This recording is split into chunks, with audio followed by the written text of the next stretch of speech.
जब कोई साधक नाम जब प्रारंभ करता है, नाम जाकर के अंदर ज्ञान जागृति नहीं करता, प्रारंभ में सुप्त वासना प्रवृत्तियां जो छुपी उनको जागृत करता है। उठ और भाग यहां से। अब वो कुसंस्कार, दुर्गुण, दुराचार दल के दल वहां हैं अंतःकरण में। जैसे जैसे साधक नाम जब बढ़ाता है वैसे वो अपने बल के साथ प्रकट होते हैं। परमार्थ का साधक यदि सत्संगी नहीं हुआ तो वो समझता है कि ये तो बहुत बड़ा विघ्न सामने उपस्थित हो गया, हृदय जल रहा है और पाप वासनाएं इतनी बढ़ती जा रही। साधक में प्रारंभ में इनका परिचय ना होने के कारण वो पराजित होने लगता है कि अब तो बहुत गंदी बातें आ रही हैं, भजन रोक दो। अतएव साधक घबराए नहीं, इन विकारों के अधीन न हो, नाम जप रूपी परम साधन छोड़े नहीं। बिल्कुल मंगलमयी बात समझ लो, ये बात कई बार हो चुकी है, पर जो लिखा हुआ है उसे सुनोगे तो ज्यादा विश्वास हो सकता है, वैसे लगेगा ये अपने मन से कहते हैं। साधक प्रारंभ में पराजित करने की सामर्थ्य नहीं रखता, अतएव घबरा करके इनका परिचय ना जानने के कारण वो या तो इनके अधीन होकर फिर गलत कार्य करने लगता है या भयभीत होकर साधन नाम जप करना छोड़ देता है। किंतु यदि गुरु कृपा पात्र साधक प्रभु के नाम की वास्तविक महिमा जो सुन चुका है, ऐसा अवसर जब आता है कि हृदय में बड़ी गंदी बातें, बड़ा प्रपंच उदय हो रहा है, तो वो समझने लगता है नाम काम कर रहा है, नाम काम कर रहा है। अब हमारा हृदय खाली हो रहा है, ये वासनाएं निकल रही हैं, समस्त हे गुण, दुर्गुण, दुराचार प्रवृत्तियां नष्ट हो रही हैं। बार बार वही हमने अनंत जन्मों में किया, इसलिए बार बार वही आ रहा है, आ नहीं रहा, वो जा रहा है, हर वृत्ति जा रही है।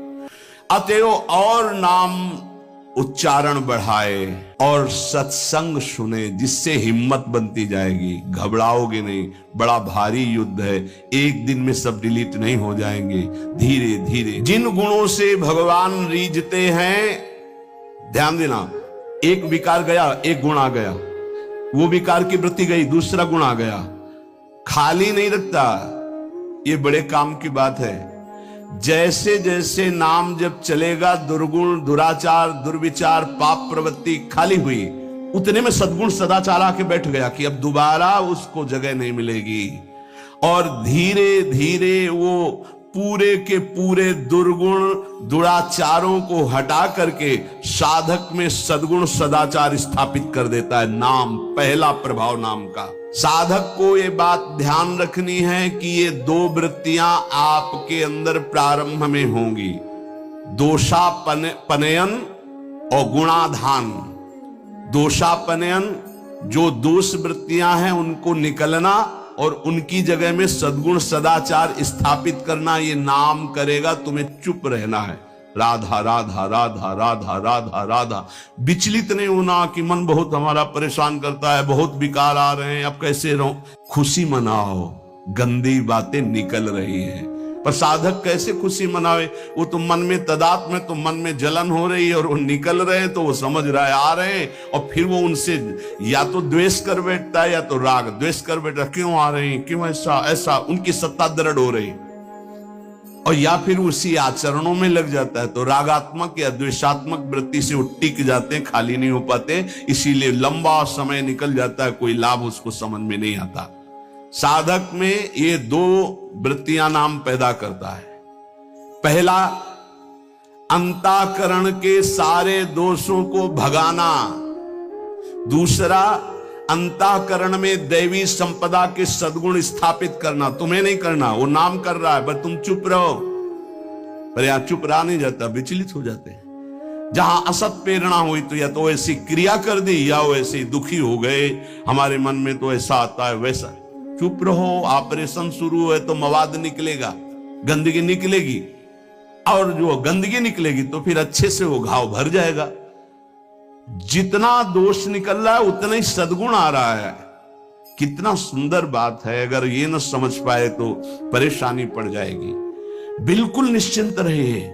तुम्हारे अंदर काम, क्रोध, लोभ, जो भी दोष दिखाई दे रहे हैं, आ नहीं रहे, जा रहे हैं, जा रहे हैं। और वो जगह खाली नहीं हो रही, वहां दैवी संपदा भर रही, जिससे भगवान प्रसन्न होते हैं। यदि हम नामोच्चारण के साथ साथ नाम का ध्यान शुरू कर दें तो और जल्दी दिव्य सद्गुण आ जाएंगे। अंतःकरण में भागवतिक सद्गुणों की प्रतिष्ठा होने में देर नहीं लगेगी। किसको? जो नाम जपने के साथ नाम का ध्यान करता है या नाम जपने के साथ रूप का ध्यान करता है। दुर्गुणों, दुराचारों की जो प्रवृत्तियां हैं, बहुत सुंदर सुगम उपाय है उनके निकालने का नाम जप। नाम जप से ही निकलते हैं। सद्गुण, सदाचार ये खाली हृदय में आकर बैठने लगते हैं। बहुत बढ़िया प्रक्रिया है, बस समझ लो, कोई प्रश्न नहीं रह जाएगा। जैसे जैसे तुम्हारा भगवत चिंतन अधिक बढ़ेगा तो काम, क्रोध, लोभ, मोह, मद, मत्सर ये पूरा का पूरा अपना प्रभाव दिखा के नष्ट हो जाएंगे। ये पूरे के पूरे नष्ट हो जाएंगे, ऐसा शब्द नहीं आया, प्रभाव दिखा के नष्ट हो जाएंगे।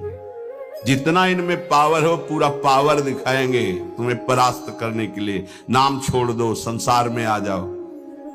और जो साधक जमा रहता है, राधा राधा राधा, अब उनके अनर्थ और दुष्परिणाम और अनिष्ट चिंतन ये सब कुछ छूट गया।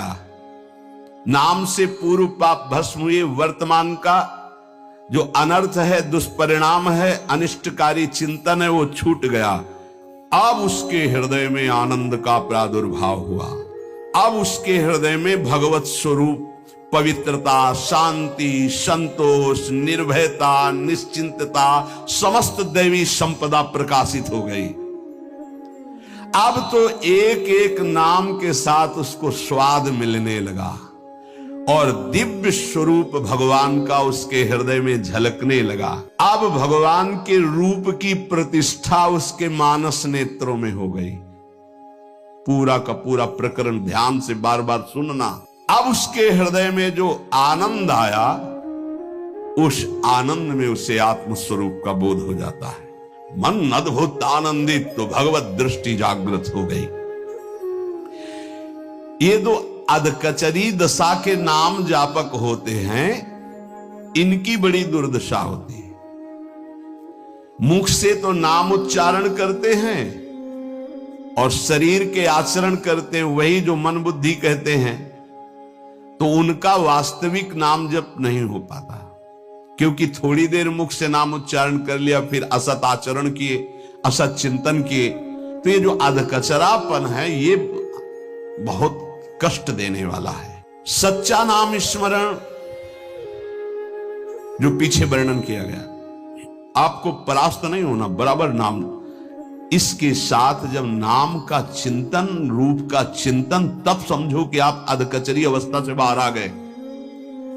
अभी तो बहुत गंदी बातें चिंतन में आती हैं, अभी तो लड़ना पड़ेगा। इतना तो लड़ने के लिए तैयार रहो। अगर ये कह दो ये सब हमसे नहीं होगा, तो एक उपाय है, किसी महाभागवत को पूरा जीवन समर्पित कर दीजिए, खत्म खेल आपका। ये भी देख लीजिए करके, पूरा जीवन अक्षरशः समर्पित। थोड़ी गुरुदेव की बात, थोड़ी मेरे मन की बात। ये अधकचरापन, भगवान ने नारद जी को कहा था, अधकचरे योगी का मेरा साक्षात्कार नहीं होता। थोड़ा गुरुदेव की बात माननी है, थोड़ी अपनी बात माननी है, अधकचरापन। पूरी बात गुरुदेव की माननी है, बस बढ़िया बात बन जाएगी। जब निकले वो मूड़े मुड़ा लिया है भगवत मार्ग में, फिर क्या? फिर अपने मन की बात क्या रह गई? नाम, नामी और नाम धारक तीनों एक हो जाते हैं। ध्यान दीजिए, अभेद हो गया। नाम, नामी और नाम धारक तीनों एक हो गए। नाम में, नामी में, नाम धारक भगवत स्वरूप, कोई अंतर नहीं रह गया नाम में, नामी में और नाम जापक में। ये परिपक्व अवस्था नाम की, जापक की हुई।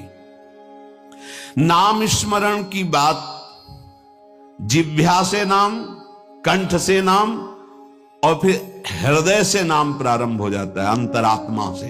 अब जब हृदय से नाम चल रहा है तो प्रेम स्फुरित हुआ, बस सब सामर्थ्य जागृत हो गई। प्रेम जागृत होते ही सब सामर्थ्य जागृत हो गई। भगवत प्रेम हो गया तो शेष सब बातें, लीला में प्रवेश, सेवा का अधिकार, सब भाव स्वरूप की जागृति, सब। जैसे बछड़ा आ जाए तो गाय रंभाती हुई स्वयं आ जाती है, ऐसे ही जहां उसके हृदय में प्रेम स्फुरित हुआ तो प्रेम लक्षणा भक्ति जागृत होते ही प्रिया प्रीतम उसके हृदय में आ गए। जैसे बछड़ा आ गया ना, गाय आ जाएगी, बछड़ा के पीछे रंभाती गाय, ऐसे ही प्रेम भाव जहां जागृत हुआ प्रिया प्रीतम आ गए। ये न किसी साधना से न योग से ये नहीं होता है, ये नाम से होता है, गुरु प्रदत्त नाम से।